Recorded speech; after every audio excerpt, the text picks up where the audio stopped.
Conifers, or gymnosperms, have a rich evolutionary history that dates back over 300 million years.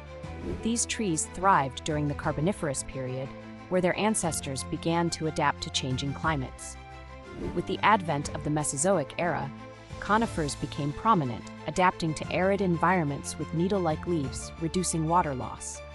Their reproductive strategy, featuring cones instead of flowers, allowed them to thrive in diverse conditions as they were not reliant on pollinators. Fossil records show that during the Jurassic period, conifers dominated the landscape, forming vast forests that supported diverse ecosystems. They evolved remarkable traits like resin production, which deterred pests and pathogens, giving them a competitive edge. As the Earth changed, so did conifer species, leading to the development of iconic types such as pines, spruces, and cedars.